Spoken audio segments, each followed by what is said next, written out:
So what I want to talk about next is working with soil when it's at its optimal condition is going to make your work a lot easier. And the biggest factor in whether your soil is easy or hard to work with is moisture. Soil at the right moisture content is going to break up and crumble way more easily than a soil that's too wet or too dry. So this time of year we deal with soils that are too dry.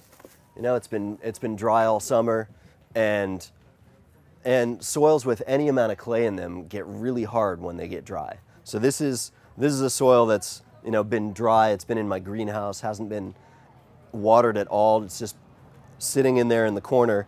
And if I try to squeeze this, I can crumble it a little bit, but it's not easy.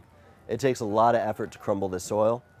And this is the same soil that's been outside where the sprinkler's been going. It's the same soil, but if I squeeze it, it's ready to crumble. So moisture is a huge factor. I mean, this isn't even a super clay-rich soil. This is a silt loam. So there's, but even for a soil with only a little bit of clay, it makes a huge difference. And so, so this time of year, if you're about to do any of these methods of working the soil, what I really recommend doing first is getting it nice and moist. And what I found is a watering wand is not going to do it. We've had months without rain, and it takes time for that water to actually soak into the soil and moisten it. So I recommend getting some simple sprinkler and just sprinklering, letting the sprinkler run over it for quite a while and letting it soak in.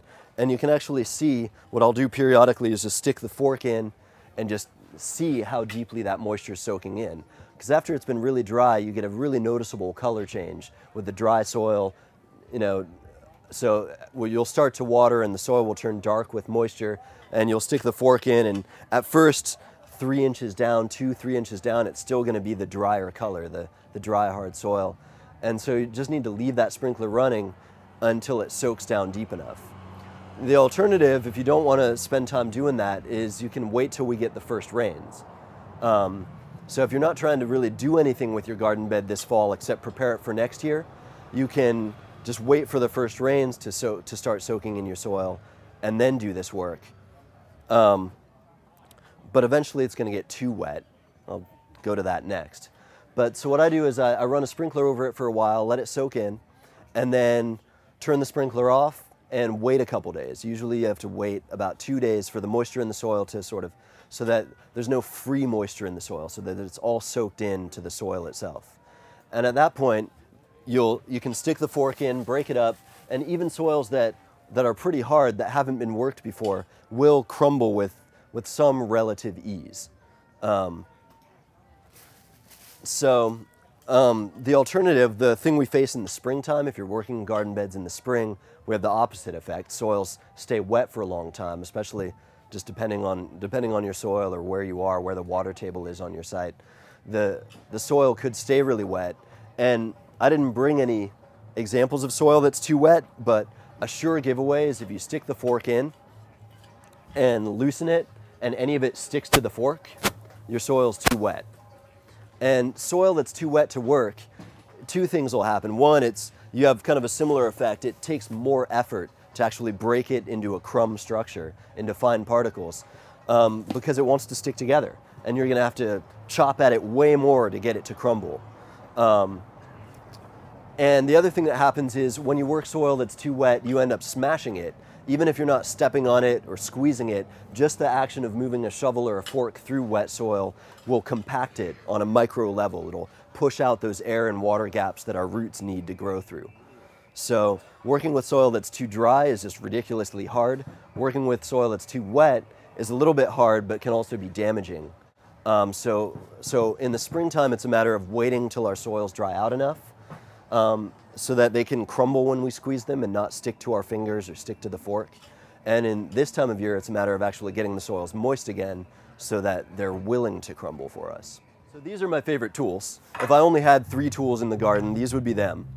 And this is a spading fork. These are a little harder to find than your standard digging fork. They cost more, but they also last. I've had this fork for 12 or 13 years and abused it quite a bit. I mean, not abused it, but used it quite a bit.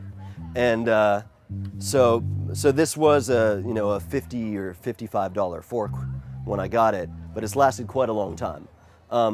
So spading forks are different than digging forks in that they have these rectangular tines instead of the flat, the broader, skinny tines. So it's easier to find, those are what I call digging forks. It's easier to find digging forks, but I do recommend trying to track down a spading fork. I have seen a couple of the local nurseries starting to carry these, and you can also order these online.